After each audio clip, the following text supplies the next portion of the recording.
First off, research tells us that for each corporate job posting, they receive 250 resumes. Now, those resumes are being flushed through what we call an applicant tracking system that looks for particular keywords. From that, they can whittle it down to 4 to 6 candidates that they're interested in interviewing. And then at that point, again, most of those job postings just have one seat open. So they're deciding on one candidate. So that's quite a span from 1 to 250. With that, these are some of the things that, as I said, might be inhibiting some candidates from being considered. So obviously the first thing, too many applicants. And this is, again, the advantage of working with a recruiter through Abel Personnel is that we are putting resumes into the hands of the hiring manager. So you're avoiding some of that applicant tracking, and we're able to present each candidate highlighting some of the attributes that they have that interest that hiring manager. Another thing that might be holding it up is that the resume isn't customized. And again, resumes, the applicant tracking system are looking for keywords. And so if resumes don't have those keywords on them, they're not getting seen by a human being. They're just sitting in limbo. The other thing might be that you're just not highlighting, or that the resume is just highlighting duties. It looks like a job description, and it's not quantifying the achievement of the candidate. And what that does is leads into number 4 reason, which is their subjective terms. So a subjective term could be something along the lines of, completing reports. That doesn't answer a whole lot of questions. What reports? How many reports? How frequently do you run these reports? Those type of things. So it leaves too much ambiguity for the person reviewing that resume to really kind of hook them and to consider that candidate for the role. The other thing is, again, we're all working in very fast paces at this point. So, we pretty much have the attention span, or less than the attention span of a goldfish. So when somebody is reviewing resumes, once it passes through that applicant tracking system, you've got less than 10 seconds to hook that reader. So if something isn't jumping out at them that they're looking for, again, that resume gets passed on. So what we need to do, or what the job seeker needs to do, is really show their value to that hiring manager so that they don't get put into the circular file, if you will. And 9 times out of 10, by human nature, guys, that hiring manager's eyesight is going to hit about 1/3 of the way down that page. So you're going to want to make sure that that's going to fall right where your objective or summary statement and lead into your skills. So you're going to want to make sure that that 1/3 mark is hitting, is going to be, impactful and attracting attention. Yeah, absolutely. So, I think too, what people kind of lose sight of, or this is what I recognize as a recruiter reviewing resumes, is that some folks think that the resume is all about them.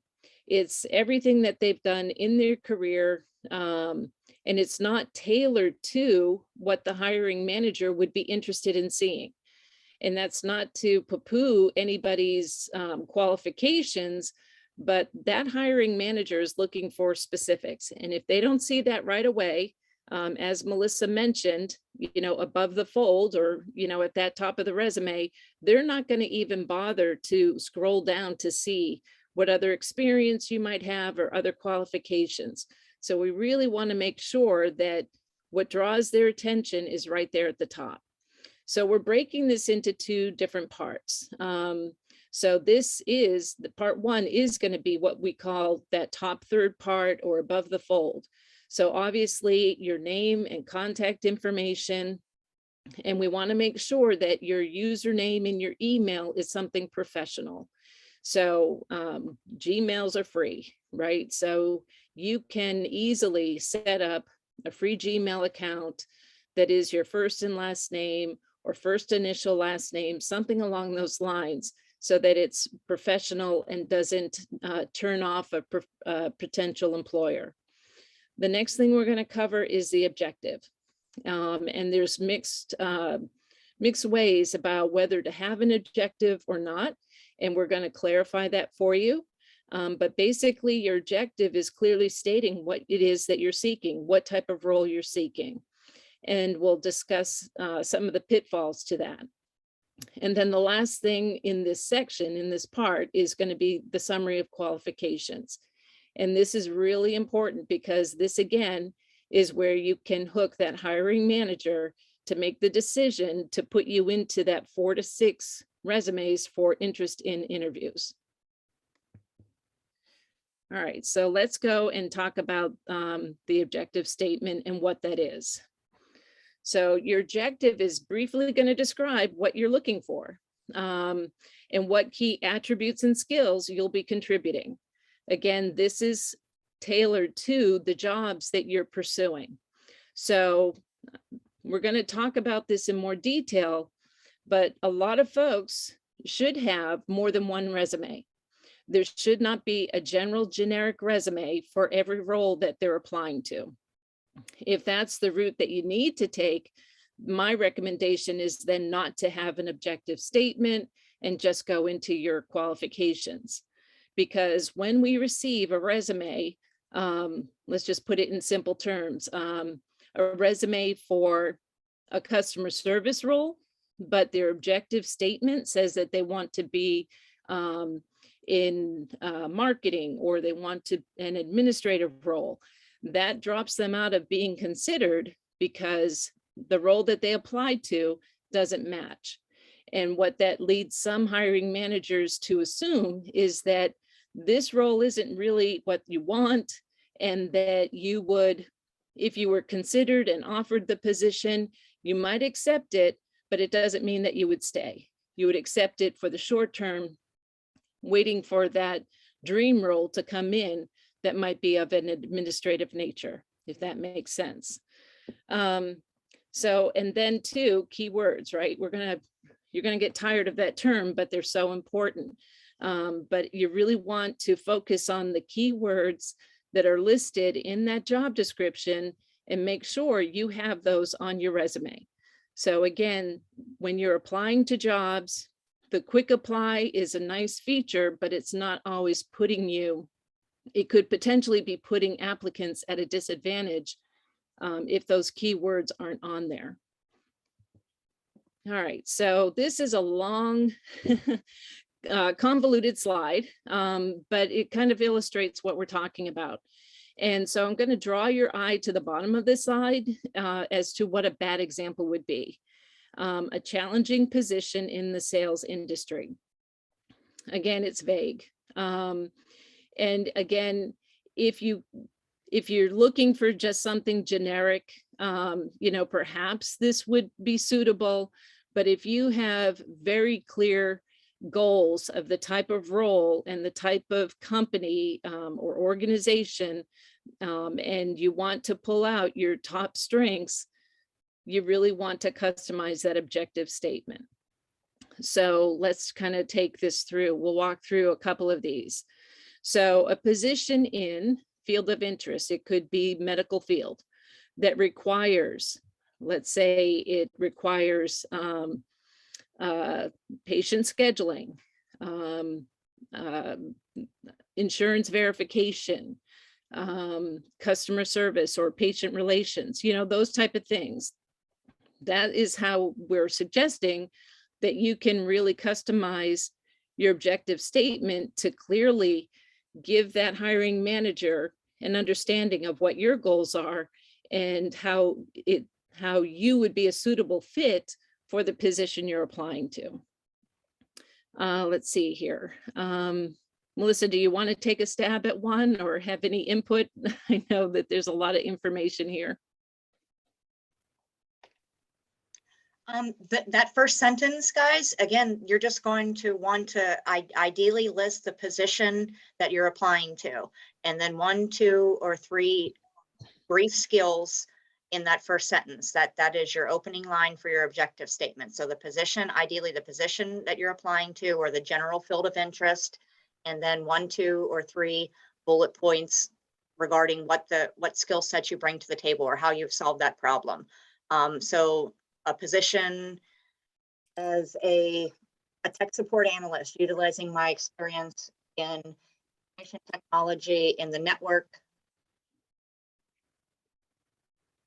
in the network department of IBM. So again, just go into detail, guys. Just honestly, just follow through with that job description. Like Marion mentioned, you're gonna start to tailor your resume. The one resume that you create will not be the one that you use for your entire job search. So just be cognizant that that first sentence ideally lists the title of the position that you're applying to, or the name of the industry. That's kind of my take on that, Marion. Yep. And again, if you look at the positioning of an objective statement on the resume, that's the first thing they're going to read. So we want to make sure that they're matching up. And that's why it's so important to customize it to each role. If you're not sure of which skill to highlight, you can again go back to that job posting, look at the requirements. And if you meet all of those requirements, you can add those as the skill. And then that way you've tackled a couple of things. One, you've got a keyword match for each of those skills, and you've just hooked that hiring manager. They're going to keep reading your resume because right away you've gained their interest. All right, so I'm not going to go through all of those. Again, you can always work with one of us or another recruiter with Abel, and we can help you to customize your objective statement, as well as give you some tips on the rest of your resume as well. All right, so we're going to move on to the summary of qualifications. And I know it sounds a little convoluted, but basically that means your accomplishments. What do you bring to the table? And we're going to really want to highlight those things to show that each candidate, or that you as a candidate, have the skill sets and the experience to be productive in that role. All right, so why do we want to do this? I'm going to skip down to the bullet points, right? Because this is what we see on a lot of resumes. I'm going to work harder than anybody else. The employer wonders, when did you do that? What did you accomplish that proves that? We want to clarify any questions. We don't want to be ambiguous. We want to make sure that they have a clear understanding of the capabilities that you bring to the table. And I'm going to go back to talking about the resume isn't everything that you've ever done. The resume is your brochure. So with a brochure or any marketing is all about understanding the needs and illustrating that you have the capability to meet those needs. That's what that's what your resume needs to accomplish. The resume is all about getting the interview. It's not about getting the job. You get the job in the interview. And when you're in the interview, then you can expand upon your work history and other things that you have done. But right now, the point of the resume is to be able to gain their interest so that they can reach out to you and start that conversation and get you into an interview for consideration. A great way, guys, to kind of like coordinate your accomplishments is going to be the STAR method.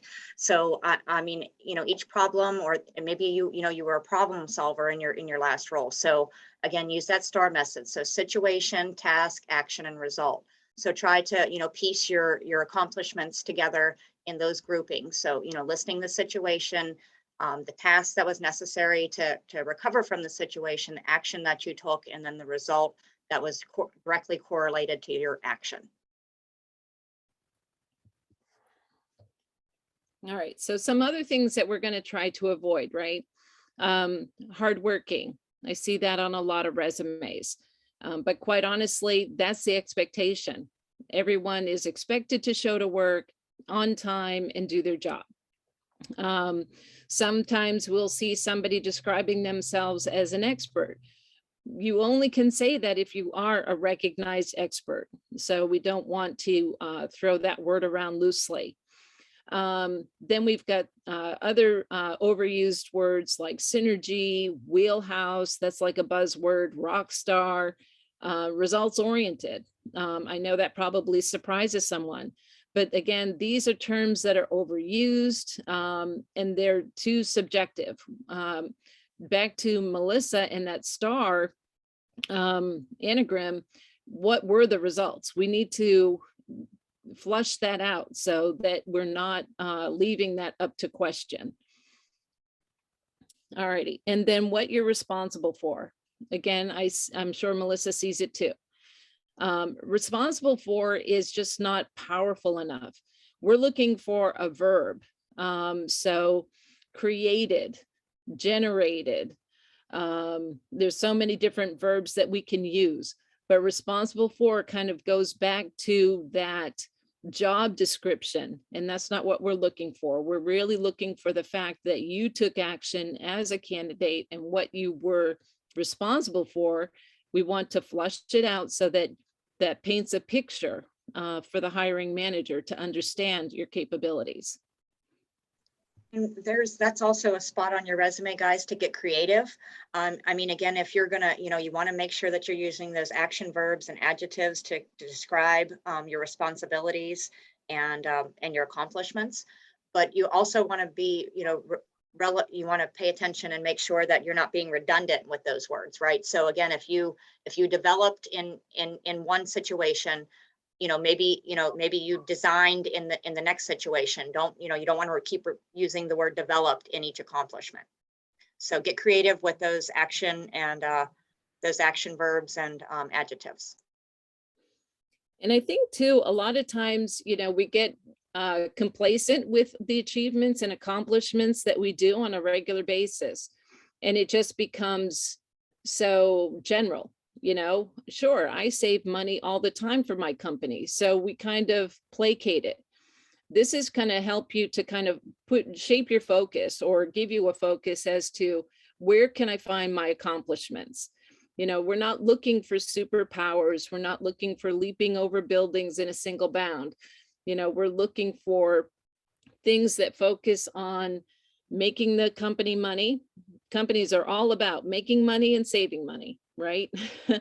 And saving time, working efficiently. And that also relates to making work easier for folks. And again, every job is created because there's a problem. So everybody solves specific problems. So you can focus on what is the problem. And I can I'll just boil it down to the simplistic. So a receptionist, they solve the problem of getting the phones answered. So again, every role is created and in place to solve a problem within the organization. Make the company more competitive. Companies are always looking to grow within their market and be head and shoulders up against the competition. So you may have had experience doing that.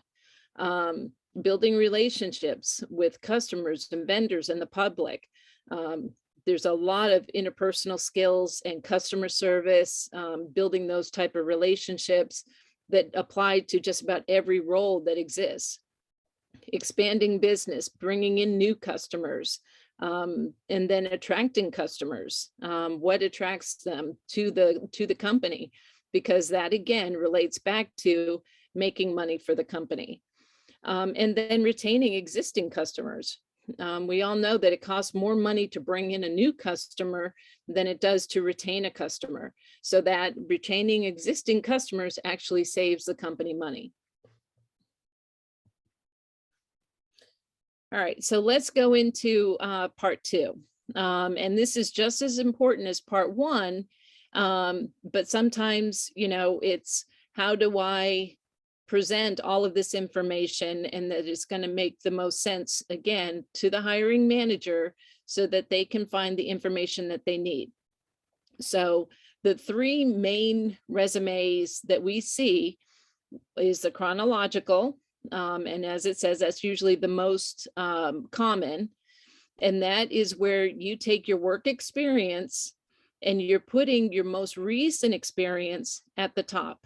So when you have experience, your most recent position should be the first one that they see. You don't want to add your work experience to the bottom.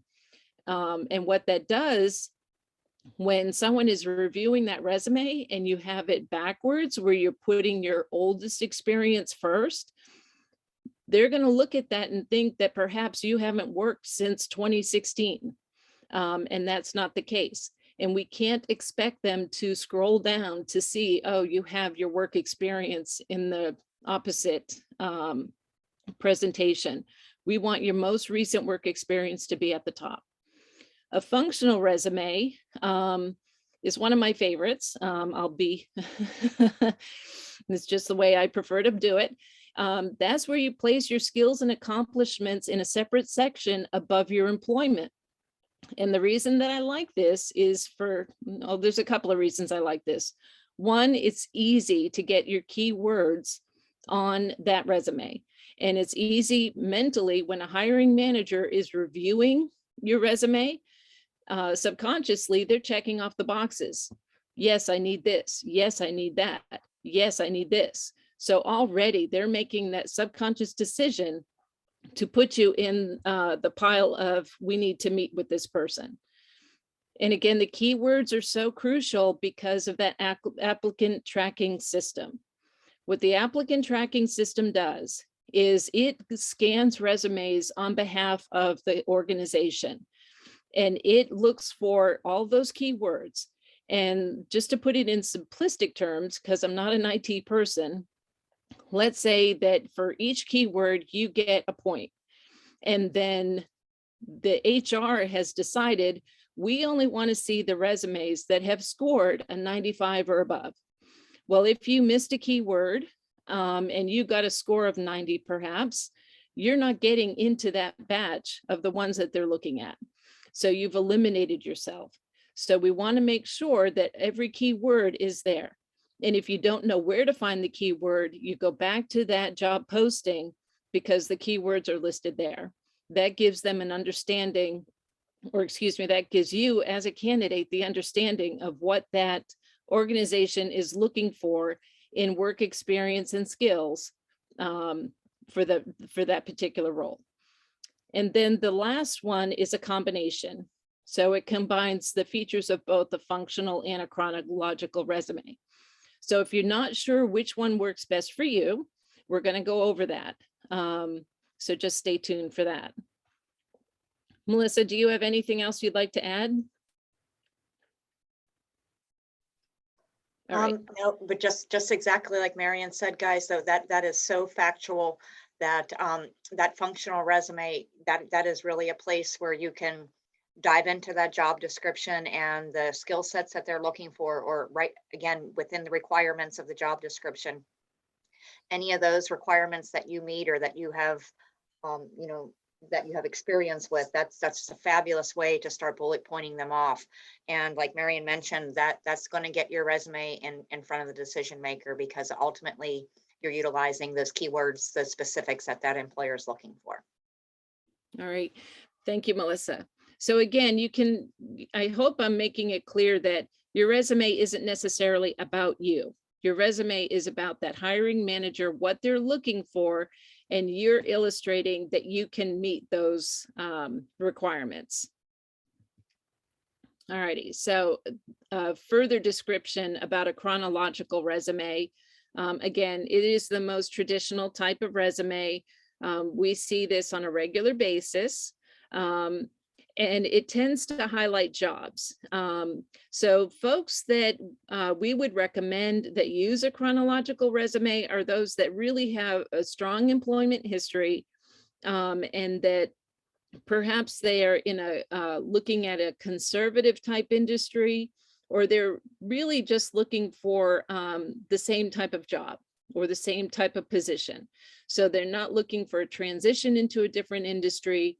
They may be looking for a promotion, but again, that kind of falls in line with somewhat with the same job, just more responsibility.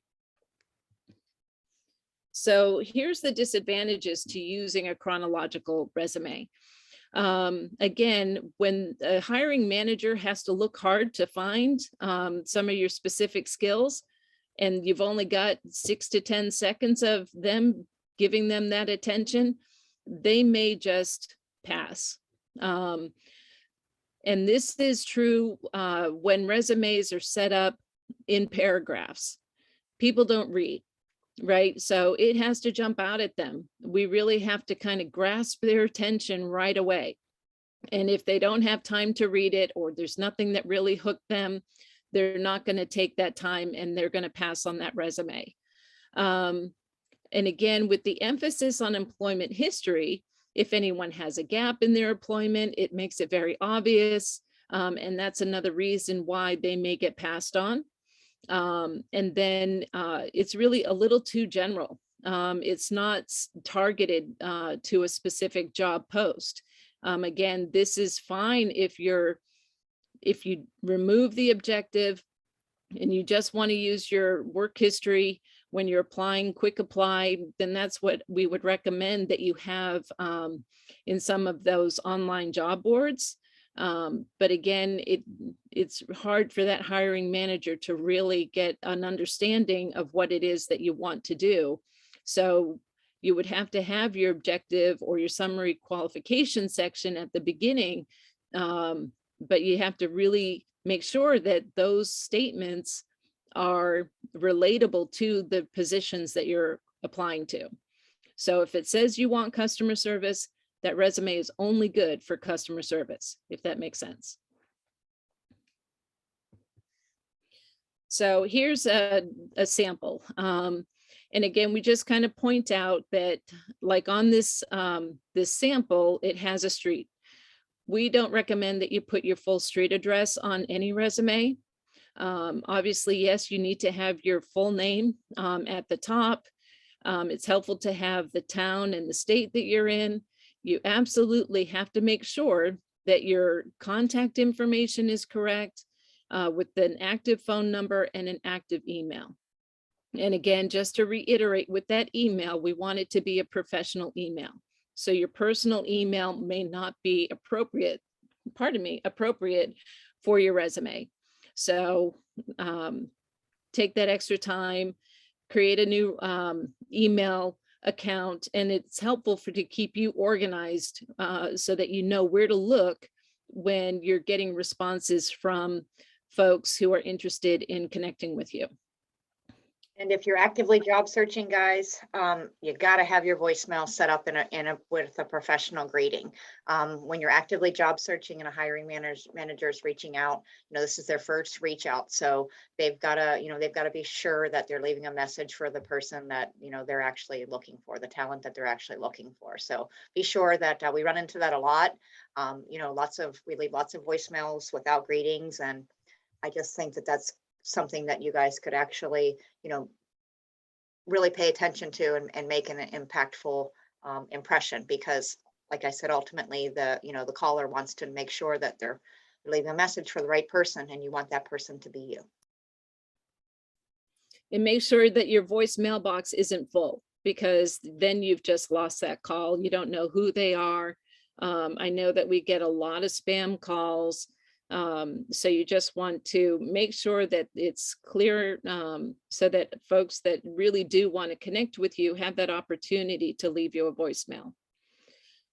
All righty, so here again, just kind of going through the layout, not so much the content. You can see that it starts with an objective statement, and then it goes into the summary of qualifications. Again, kind of highlights some of the experience, kind of alludes to or mentions their education degree, how many years experience they have, and then just kind of hitting with some of the key accomplishments of the individual. And then it goes into the work experience. So again, most recent position at the top, and then chronologically working backwards.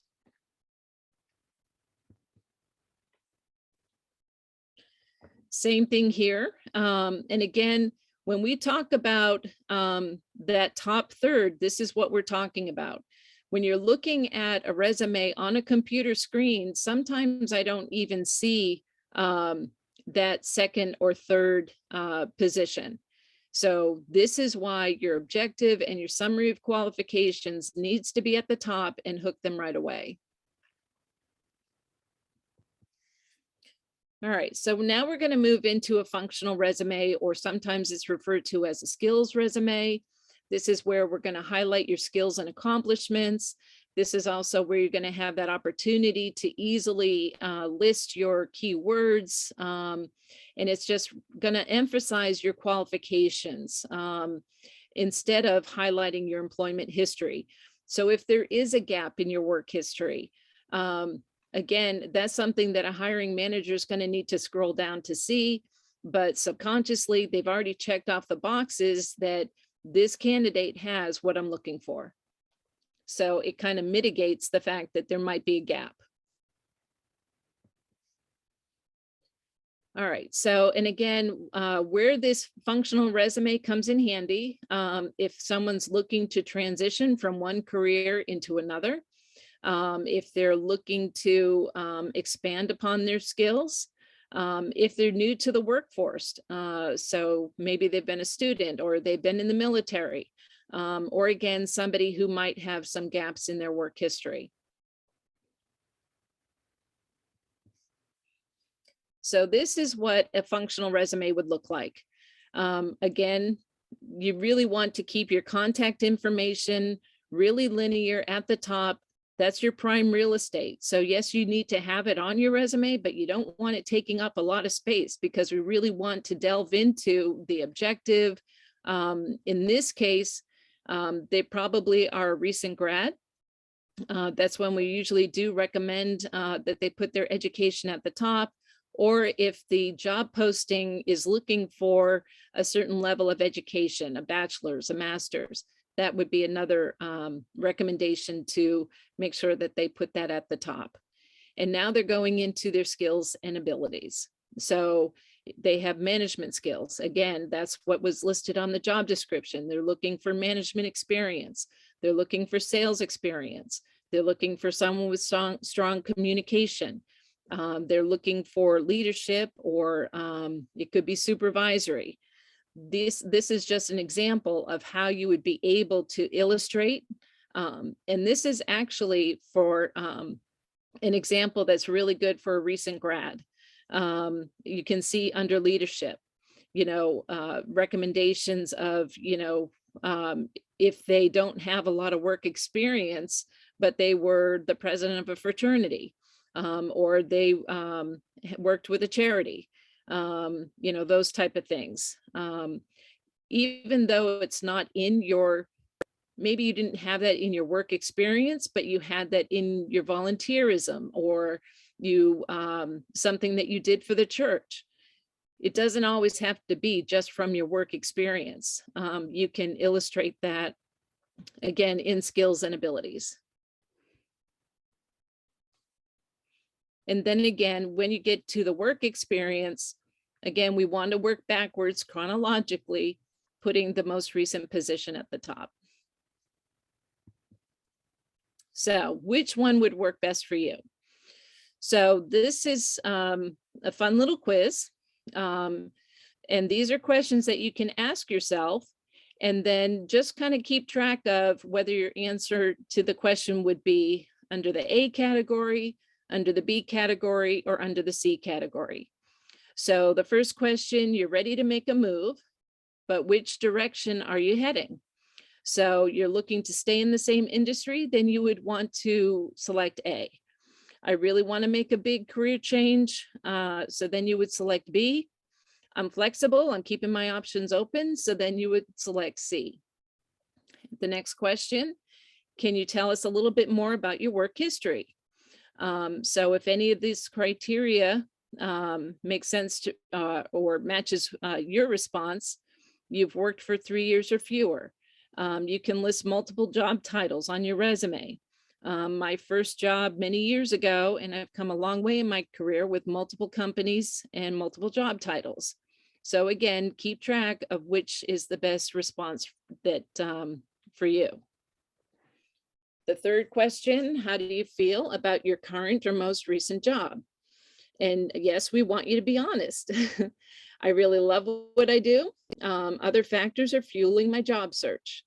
With COVID, a lot of folks, their jobs were either eliminated or put on hold. So that might be something that somebody in that situation would answer A. I've given it the old college try, but I don't like my work, my company, or maybe even my industry. So that's somebody who's looking to make a move. There are aspects of my job that I really enjoy, but some not so much. So they would consider something within the same industry as well as something different. They're keeping their options open. The fourth question, does your current job title suit you? The title I have is one that I want, or at least it puts me on the path to a title I'm after. So again, they're on that same path, maybe looking for a position, a higher position, a promotion, or something that's going to put them on that growth track. Option B, it's a little off track from where I wanted to be. It doesn't represent my biggest or most impressive skills. So they would select option B. I feel like my title illustrates some of my experience and my role, but it's not the perfect fit. So again, they're keeping their options open to see what else might be better suited to them. All righty, and the last question, what area of your career are you most proud of? I hustled through school, returned to work. I'm proud of where I landed. I've acquired some really valuable skills and I'm incredibly versatile candidate or worker. And then option C, I've got many years of work experience, specific industry experience, and even some career-centric extracurriculars in the form of volunteer work or serving on boards or professional organizations, so on. So now that you've selected your what response best suits you, let's take a look and see what the results are. So if most of your responses fall under A, then we would recommend a chronological resume. Okay. Again, I think we've kind of gone through this, so I'm not going to elaborate on it. But if anyone has any questions, we'd be happy to answer that. Or if you have a mixture, we can take a look at that as well. If you answered B, then the recommendation would be to use a functional resume. And then, of course, if it's C, it would be the combination resume. All righty. So now that you've put your resume together, again, these are just some tips. Always print out your resume to evaluate it. When you're looking at it on the screen, your mind plays tricks on you and it thinks that there are letters or words there that aren't actually there. So it's helpful for you to print it out and you want to ask yourself, is it conveying what I want it to convey? When you read your resume, you want to put yourself again in the shoes of that hiring manager. Is this something that would be of interest to them? Ask somebody that you trust, a family member, a friend, a recruiter, to review your resume so that we can help flesh out anything that we see that might be a potential that we would have a question on, or that a hiring manager might have a question that we can clarify and present it better. And then, of course, you want to make sure that your resume and cover letter are tailored to the specific qualifications, including the job posting. And I'm just going to put a plug in here. We're going to cover cover letters next week at the same time on Wednesday. And then, of course, please check for spelling, grammar, and punctuation. It's amazing to see these, somebody who's put a lot of work and effort into their resume just to find an obvious misspelling. And then again, it's just not putting your best foot forward, and it doesn't speak to somebody who might have a strong attention to detail. So we want to remove any potential black marks from the resume. And then just to give a little bit more as far as tips, we've seen folks include their photos on the resume, and we don't recommend that at all. Sometimes Europeans will use that. It's not appropriate in the US. You don't want to be redundant. And I find this when people are listing their positions. If they've gone from one call center to another, the job duties were the same. We don't want that. Show where your key strengths were, and kind of craft the description of that role. If you were in the medical industry, then craft it to the medical industry. If you were in the sales department, or if you were in collections, craft it to that particular role. And definitely don't include your salary information. It could actually hurt you. You might get an offer much lower than what you could potentially get. Please don't mention your age, your marital status, any particular views. Avoid that entirely. And then when it comes to hobbies and interests, again, if you're utilizing some of the skills from your volunteer work or what have you, then we do recommend that you put it, but otherwise don't bother to put, those type of things on your resume. It just, one, takes up, valuable space, and it's just not going to make a better connection with a hiring manager potentially.